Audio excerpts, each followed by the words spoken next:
Nawet nie o to chodzi, że to jest daleko, tylko po prostu mamy mega ciężkie te plecaki. Nie jest łatwo. No. Ale takie jest życie filmmakera w górach. Wydawało się, że mamy wszystko pod kontrolą. Ale góry miały inne plany. To miał być tylko jeden dzień zdjęciowy, a zamienił się w walkę z czasem, pogodą i własną wytrzymałością. Tatry sprawdziły nas do granic.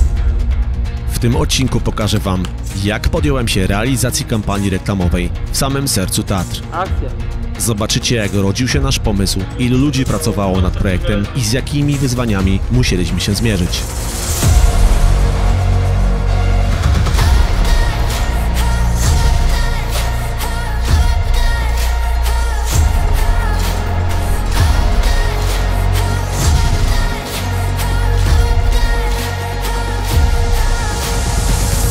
Dowiecie się też, jak sztuczna inteligencja pomogła nam osiągnąć efekty, które jeszcze całkiem niedawno były nieosiągalne. Siedzę i przeglądam to, co sztuczna inteligencja zrobiła i muszę Wam powiedzieć, że na chwilę obecną nie radzi sobie z fajkami. Zanim przejdziemy dalej, szybkie wyjaśnienie. Ten film nie jest reklamą Aku.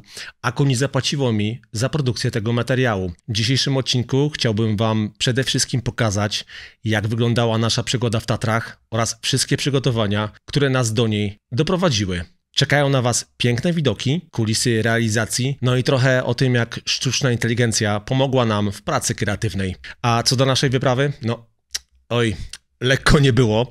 Warunki nas nie oszczędzały, a kontuzja, którą złapałem w środku Tatr, prawie położyła cały projekt na łopatki.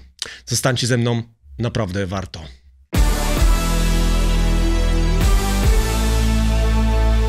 Wiem jedno, za każdym udanym projektem stoją ludzie. Doświadczeni, zdeterminowani i pełni pasji. Poznajcie Maćka. Cześć. Współpracujemy od lat i razem przeżyliśmy już nie jeden filmowy rollercoaster. To pozytywne nastawienie. W lipcu zeszłego roku, podczas jednej z naszych rozmów, pojawił się pomysł nakręcić reklamę w górach. A jak w górach, to oczywiście najlepiej w Tatrach. Od początku wiedzieliśmy, że chcemy pracować z marką, która naprawdę rozumie góry. Po mojej wcześniejszej współpracy z Aku i poznaniu ludzi stojących za tą firmą, nasz wybór był oczywisty. Pierwszy pomysł był prosty. Piękne Tatry i bohater w butach Aku przemierzający szlaki. Pomysł był ok, ale czuliśmy, że to za mało. Chcieliśmy pokazać coś więcej niż tylko buty. Zaczęliśmy od pytań. Co naprawdę napędza Aku?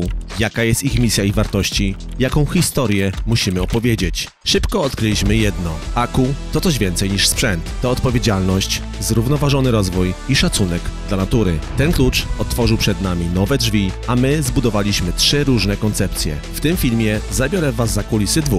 Tych, które w całości rozgrywają się w sercu Tatr.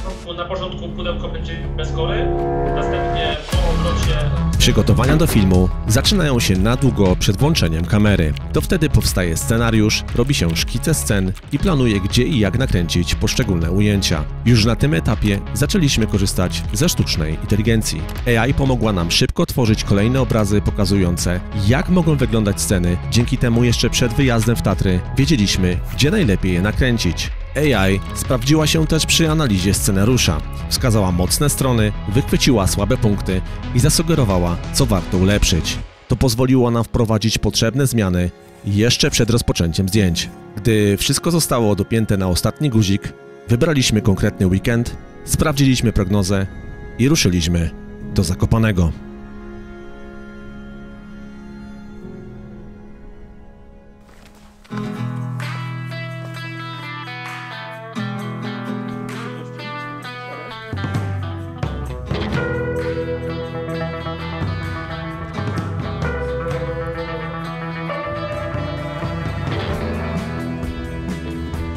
Ten dzień zapowiadał się wyjątkowo intensywnie. Przed nami było sporo materiału do nakręcenia. Pierwsze ujęcia rozpoczęliśmy już przy zmarzłym stawie, który ku naszemu szczęściu tego dnia omijała większość turystów. Mamy wyrlogasek, bo Macio tam montuje swoją kamerę. Pokręciliśmy trochę przy bardzo stawie i idziemy na granaty. Całe szczęście wydaliśmy tą ścieżkę, bo kupa ludzi idzie na zawrat i na Orloper. Z każdą kolejną godziną nasze zmęczenie narastało. Plecaki wypchane sprzętem ciążyły coraz mocniej. Tatry to naprawdę wymagający teren do robienia filmów i kto jak kto, ale ja powinienem to dobrze wiedzieć. Gościu nie był 20 lat w Tatrach. Wziąłem go po prostu na małą wyrybkę, bym tak powiedział. No. Tutaj tylko z twoim sprzętem, z moim sprzętem, ogólnie ze wszystkim na plecach, wiesz? Żeby sobie wyjść poza strefę komfortu jeden krok dalej. Niestety była to moja pierwsza produkcja zaplanowana z takim rozmachem. Założyliśmy może zbyt ambitnie, że uda nam się zrealizować większość materiału zdjęciowego już pierwszego dnia. Niestety rzeczywistość dość szybko zweryfikowała te plany. Kiedy dotarliśmy w okolice Zadniego Granata, zmęczenie sięgało zenitu, a przed nami były jeszcze kluczowe sceny do filmu Tatry kiedyś a dziś. Jakby tego było mało, prognozy zapowiadały załamanie pogody następnego dnia. Macie tutaj coś kombinuje ze sprzętem. Próbuję ustawić prawidłową ekspozycję. Coś poogrywać. Jak ci idzie?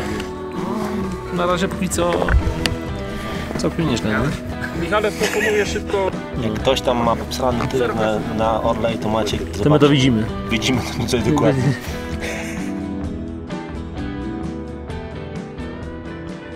Zdecydowaliśmy się wrócić na dół i zmienić strategię. Tatry dały nam solidną lekcję i nie ma co ukrywać, że trochę skopały nam dupska. No ale dzięki temu zyskaliśmy czas, wyciągnęliśmy wnioski i mogliśmy poprawić to, co nie zadziałało. Za pierwszym razem zdjęcia mieliśmy rozłożone na 2 dni. Tym razem postanowiliśmy postawić wszystko na jedną kartę i spróbować zrobić cały materiał w jeden dzień. Prawdziwa walka dopiero się zaczynała. Zaplanowaliśmy nową trasę, a plecaki odchodziliśmy do minimum. Jedna kamera, jeden gimbal i ruszyliśmy w góry. Oglądaj te szczyty.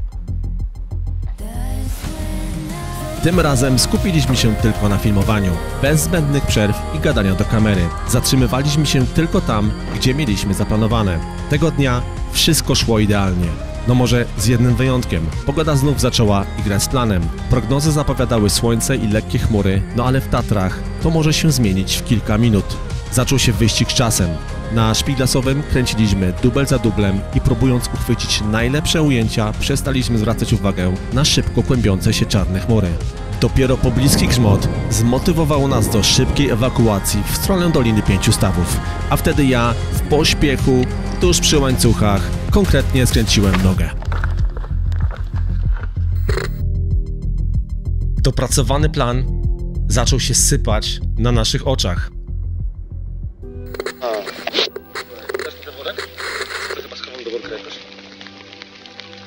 Właśnie sobie zeszliśmy ze szpiglasa i nam się sp***iła pogoda.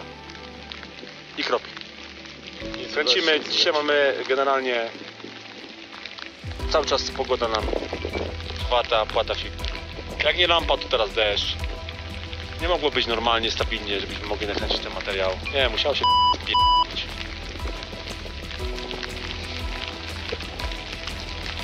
Ale dobre humory nas nie opuszczają. Dobre humory nas nie opuszczają! Kontuzjowana noga, deszcz, liczne poślizgnięcia i drobne upadki na mokrych kamieniach zdecydowanie nie poprawiały nam nastroju, ale zmotywowani wizją dopięcia planu do końca, parliśmy dalej. W końcu zmoknięci, zmęczeni, ostatkiem sił, nakręciliśmy finałowe ujęcia przy wodospadzie Siklawa. Dla wszystkich 3 filmów zgromadziliśmy ponad 500 GB materiału zdjęciowego, który trzeba było zmontować. Jeśli mnie znacie, to już pewnie wiecie, że montaż to dla mnie najprzyjemniejszy etap tworzenia filmu. Zaczyna się od selekcji materiału. Powstały dziesiątki ujęć, z których wybraliśmy te najlepsze. Następnie przyszedł czas na muzykę, która musi nie tylko pasować do koncepcji, ale prowadzić widza emocjonalnie, wzmacniać napięcie, a tam gdzie trzeba, dawać oddech. To jest dobre. Równie ważne jak muzyka są także dźwięki. Tak naprawdę to one budują atmosferę, której często nie da się uchwycić samym obrazem. A co z lektorem? Lektor w kilku wersjach językowych został wygenerowany sztucznie. Oczywiście to nie zastąpi w pełni ludzkiego głosu, ale w tym przypadku elastyczność i szybkość takiego rozwiązania okazały się nieocenione. Z pomocą AI stworzyliśmy też wyjątkowe efekty wizualne. Na potrzeby otwarcia filmu Tatry kiedyś a dziś ożywiliśmy autentyczne zdjęcie górala z 1930 roku i po raz kolejny utworzyliśmy wiele wizualizacji przedstawiających górali w Tatrach. A wszystko to połączyliśmy z archiwalnymi fotografiami i materiałem nagranym w Tatrach. W filmie Wodna Wieża wygenerowaliśmy obraz wyschniętych stawów, który po raz kolejny połączyliśmy z realnymi ujęciami. Najtrudniejszy był jeden szczegół – źródła wody. Pomógł nam w tym Adrian Szczepaniak, tworząc animację, która idealnie dopełniła ten element. Dzięki dobrze przemyślanym zdjęciom i spójnej wizji na nasze filmy, montaż przebiegł zaskakująco sprawnie. A efekt końcowy? Gotowe filmy możecie zobaczyć na końcu tego materiału. Aku było na tyle zadowolone z efektu, że poza publikacją materiałów na swoim kanale YouTube stworzyli również dedykowaną podstronę na swojej oficjalnej stronie internetowej. Możecie tam obejrzeć wszystkie 3 filmy wraz z podsumowaniem całej kampanii. Ja i Maciek jesteśmy naprawdę dumni z efektów naszej pracy.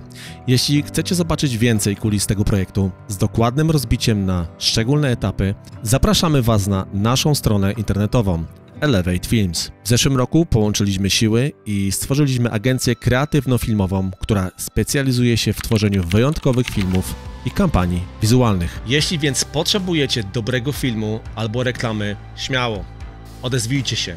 A przy okazji spokojnie YouTube'a nie porzucam.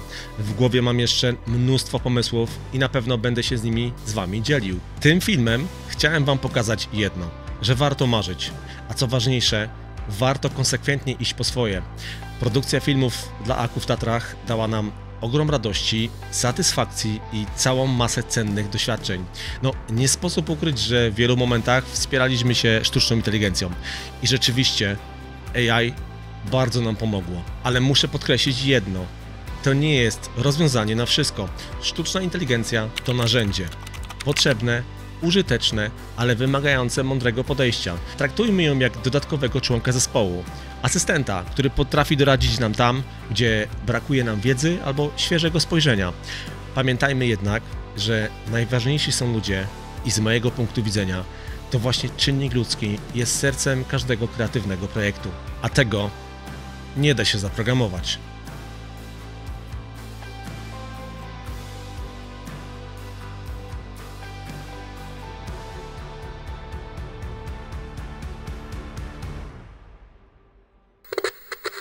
Zobaczcie, tutaj wiele lat temu kupiłem sobie taką książkę, reżyseria filmu reklamowego, bo ja oprócz robienia filmów tutaj na YouTube mam pewne 2 marzenia.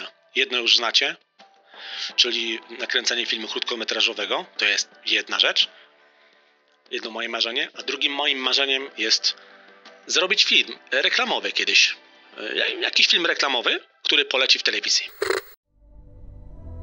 Dawno, dawno temu, zanim świat zaznał nowoczesnych technologii, pierwsi górale stawiali czoła surowym warunkom Tatr.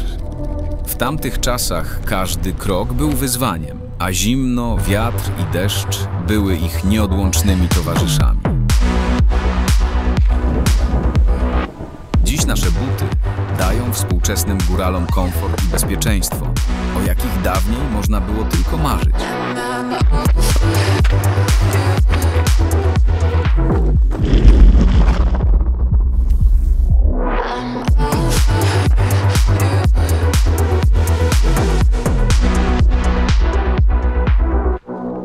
Wielu twierdzi, technologia zmieniła sposób, w jaki podróżujemy po górach.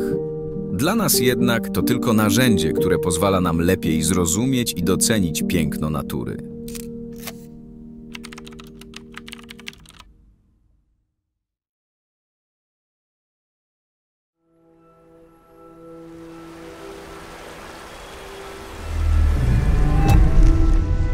Woda. Nigdy nie była cenna tak jak dziś. Zatrzymaj się na chwilę i spójrz. To źródło życia. Wodna Wieża. To tutaj, W głębi gór rozpoczyna się podróż wody, która zasilając rzeki przynosi życie dolinom. Górska woda jest sercem natury, bijącym rytmem, który łączy nas wszystkich. Niestety nasza wodna wieża jest zagrożona. Zanieczyszczenie i nadmierne wykorzystywanie zasobów wodnych grożą zniszczeniem tego bezcennego źródła.